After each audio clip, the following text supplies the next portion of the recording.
तो जैसा कि आप देख पा रहे हैं एनसीईआरटी क्लास 12 और ये मैट्रिक्स का जो है 3.1 चैप्टर का जो है लास्ट 3 क्वेश्चंस हैं, जो तीनों के तीनों जो है ऑब्जेक्टिव है और जिसमें से 8 नंबर क्वेश्चन और 10 नंबर ये कई बार जो है फाइनल एग्जाम्स में आ चुका है। तो चलिए इसी पे बात करते हैं। इसके पहले जो है क्वेश्चन नंबर जो 7 था उसमें हम एक अवयव जो है गलती लिख दिए थे, वहां 5 की जगह पे हम 15 लिख दिए हैं। वो 15 नहीं बल्कि 5 है, ठीक है। और 5 रख के अगर बनाइएगा तो उसका आंसर भी जो है सी और डी का जो है अलग अलग आ जाएगा।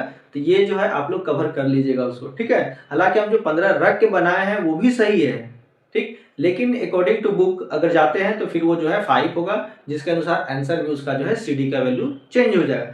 तो चलिए यहाँ पे चलते हैं। तो कह रहा क्या है कि ए एक मैट्रिक्स है, ठीक है, वो भी कैसा, एक वर्ग आव्यूह है। आपको बताए थे वर्ग आव्यूह स्क्वायर मैट्रिक्स। स्क्वायर मैट्रिक्स किसको बोलते हैं? Square matrix. स्क्वायर मैट्रिक्स वैसे मैट्रिक्स को बोलेंगे जो नंबर ऑफ रोज बराबर हो जाए नंबर ऑफ कॉलम के, है ना। पंक्तियों की संख्या अगर स्तंभों की संख्या के बराबर हो जाए, और यही तो दिखाता एम और एन। एम एन जो यहाँ पे आप देख रहे हैं ये दिखाता है पंक्ति की संख्या, स्तंभों की संख्या। तो यहाँ पे ऑप्शन है एम लेस देन एन, नहीं होगा। एम ग्रेटर देन एन, ये भी नहीं होगा। और यहाँ पे दे रखा है एम इक्वल टू एन, मतलब ये वाला ऑप्शन जो है सही है हमारा, कि दोनों का मान जब बराबर हो, एम और एन, पंक्तियों की संख्या बराबर होगा स्तंभों की संख्या, नोटा तो होगा नहीं। यहाँ पे एक्स वाई के किन मानों के लिए क्वेश्चन अगर आप नए देखिए तो यहाँ पे कह रहा है क्या है कि एक्स वाई के किन मानों के लिए ये दोनों मैट्रिक्स आपस में बराबर होगा, ठीक है। हम तो अभी तक ये जानते हैं कि दो मैट्रिक्स दे रखा है तो वहां से एक्स वाई का मान निकालते हैं। यहाँ पे उलट दिया है ये कि आपको दो मैट्रिक्स दे दिया है, आपको बताना है कि एक्स वाई के किन मानों के लिए, या फिर ये संभव है कि नहीं ये भी बताना है। और इसके साथ यहाँ पे ऑप्शन देखिए कह रहा क्या, ये दोनों मैट्रिक्स, अगर दोनों मैट्रिक्स को गौर से आप देखिए तो हम बताए थे कि इसके संगत जो अवयव होते हैं, दो मैट्रिक्स आपस में इक्वल कब होंगे, जब सेम ऑर्डर का हो तो उसके संगत अवयव, मतलब ये जो है इसके बराबर होगा। अगर हम इसको इसके बराबर करते हैं तो यहाँ से x का क्या मान निकलेगा, देखो यहाँ से यानी कि 3x + 7 = 0, तो x का वैल्यू क्या आएगा, तो -7/3 आएगा, ठीक है। इसके संगत ये है, ठीक, तो यहां से y का वैल्यू क्या आएगा, यहां से y का वैल्यू क्या आएगा, तो 5 बराबर हो गया y - 2, तो y बराबर लिखेंगे इसको 7, ठीक है।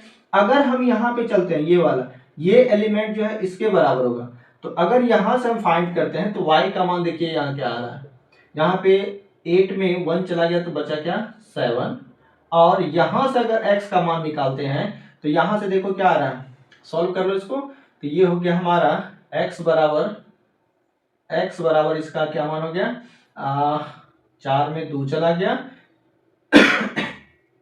और इसका बच गया हमारा -2/3। तो हम देख रहे हैं क्या कि यहाँ पे x का वैल्यू जो है दोनों जगह अलग अलग आ रहा है। तो वैसी स्थिति में ये क्या हो जाएगा, फाइंड करना जो है पॉसिबल नहीं है, क्योंकि जब दोनों मैट्रिक्स सेम है तो हर जगह y का मान तो सेम आना चाहिए और साथ ही साथ जो x का मान भी जो है सेम होगा, क्योंकि जो x का मान यहाँ होगा वही x का मान तो यहाँ होगा, क्योंकि दोनों तो सेम है तो उसका वैल्यू भी सेम होना चाहिए। लेकिन यहाँ पे हम देख रहे हैं क्या कि दो अलग अलग स्थानों पे दोनों का मान भी अलग अलग है, तो वैसी स्थिति में नॉट पॉसिबल हो जाएगा, ज्ञात करना संभव नहीं है, ठीक है। और 10 नंबर क्वेश्चन ये बहुत ही जो है इंपॉर्टेंट है, ये कई बार जो है मतलब फाइनल एग्जाम्स में, चाहे वो बिहार बोर्ड का हो या फिर सीबीएसई बोर्ड का हो, हर जगह जो है ये कई बार पूछे जा चुके हैं। क्वेश्चन है कि 3×3 या 3/3 का एक मैट्रिक्स है, ठीक है, 3/3 का एक मैट्रिक्स है, तो टोटल एलिमेंट्स कितना होगा 9। 3/3 का अगर कोई भी मैट्रिक्स है तो उसमें टोटल अवयवों की संख्या कितना हो जाएगा 9। कह रहा क्या, एक ऐसे अवयवों की कुल कितनी संख्या होगी जिनका जो है नंबर होगा 0 और 1। हमारे पास जो है दो चॉइस है, एक तो आप 0 ले सकते हैं और दूसरा 1 ले सकते हैं। तो टोटल चॉइस जो हो गया हमारे पास 2 और number, total number of elements हो गया 9।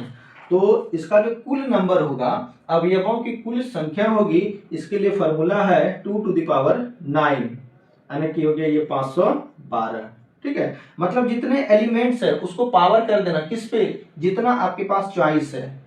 ठीक है, मेरे पास चॉइस क्या है, या तो 0 ले सकते हैं या तो 1 ले सकते हैं, दो ही चॉइस हुआ, दो, और टोटल एलिमेंट्स कितना है 9, तो 2 टू द पावर 9 यानी कि 5 12। कुल मिला के कहें तो ऑप्शन नंबर जो है डी हमारा जो है सही हो जाएगा।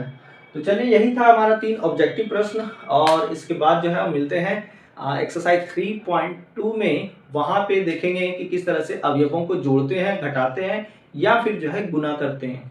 ठीक है।